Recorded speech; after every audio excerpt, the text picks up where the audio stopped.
Welcome back, my second grade friends. We are going to read chapter 3 of Season of the Sandstorms by Mary Pope Osborne, and the title of our chapter is Mamoon. Annie stuck her head out the treehouse window. "Hey," she called. "Shh," said Jack, pulling her back in. "Don't let them see us up here. It's too hard to explain the treehouse. Let's go down." "Good point," said Annie. She handed Merlin's letter to Jack and started down the rope ladder. Jack grabbed his shoulder bag. He put the letter inside, then added their research book and rhyme book. He slung the leather bag across his chest and climbed down. When he stepped onto the ground, Jack twisted the rope ladder behind the tree trunk so it wouldn't be noticed.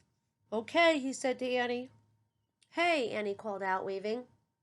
She and Jack stepped out into the open. The camel riders headed toward the palm trees. The man in the lead made his camel kneel. As he climbed off, Jack and Annie ran over to him. The man wore a long white robe. He had a black beard and stern, dark eyes. "Who are you?" he asked, unsmiling.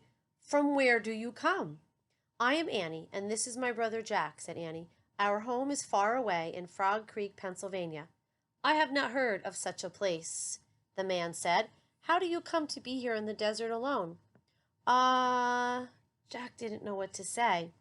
"We were riding with our family," Annie said. "We stopped to rest here. My brother and I took a nap behind these trees. When we woke up, everyone was gone.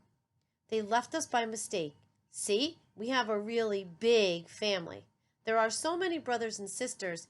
"Annie," said Jack. She was saying too much, he thought. The man looked concerned. "Why have they not come back for you?" he said, gazing out at the desert.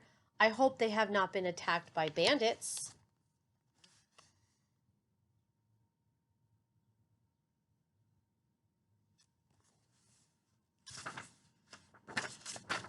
"Are there bandits around here?" asked Annie. "There are many bandits prowling the desert," said the man. Jack looked anxiously around at the vast sandy plain. "That is why one must always travel with others," said the man.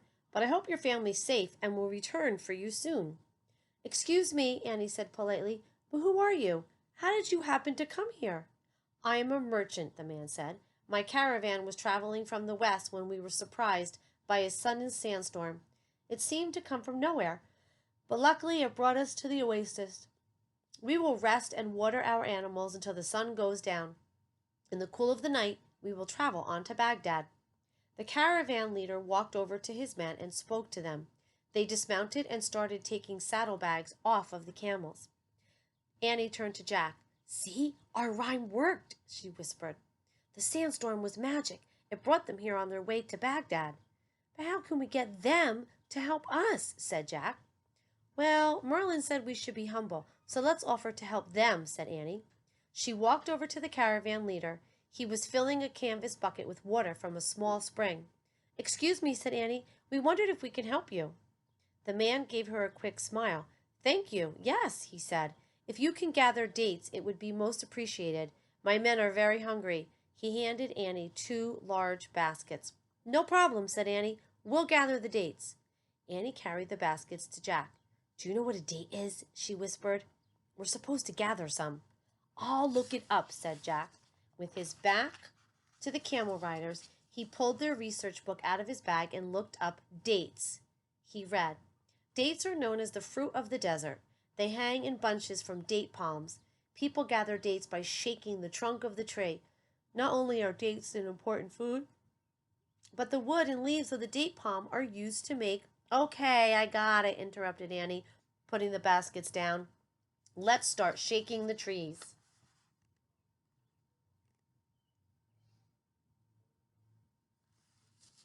Oh, Jack put the book away and looked around. For the first time, he noticed bunches of brown fruit hanging from the trees. He grabbed hold of the nearest tree trunk. Annie grabbed the trunk from the other side. Together they shook the tree until dates began falling to the ground. In the desert heat, Jack and Annie went from tree to tree, shaking each one and gathering the dates that fell to the ground. By the time they had filled their baskets, the trees were casting long shadows over the oasis. Tired and sweaty, Jack and Annie carried their heavy baskets back to the caravan leader. He was boiling water over a fire of twigs. "Ah, very good," he said. "Thank you, Jack and Annie." "You're welcome," said Annie. "What else can we do for you?"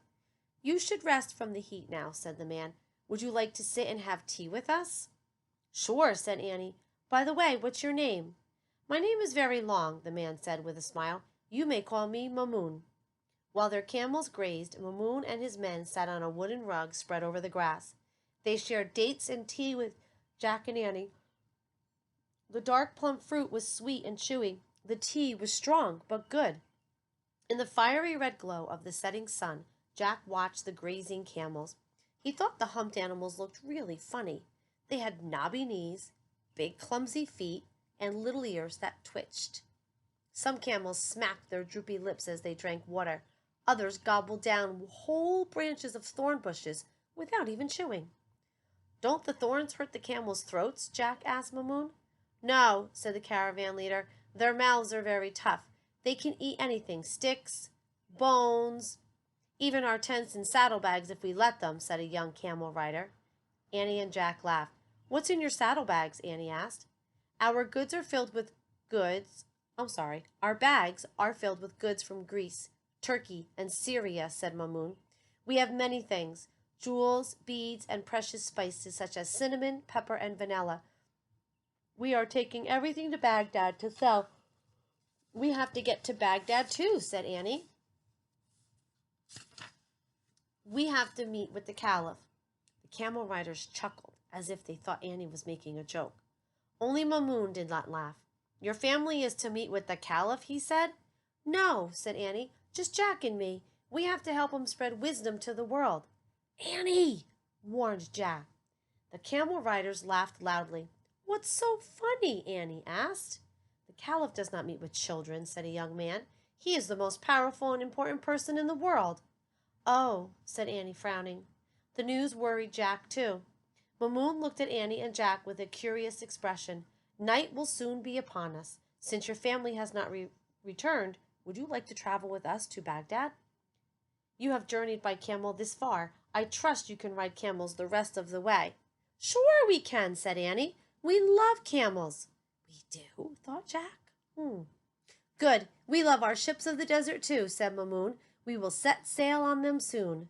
So that's what ships of the desert are, Annie said to Jack.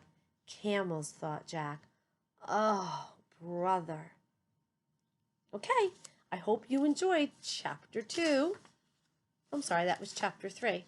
My bad. Soon will be Chapter 4. That will be your reading for tomorrow. Enjoy, my second grade friends. Bye-bye.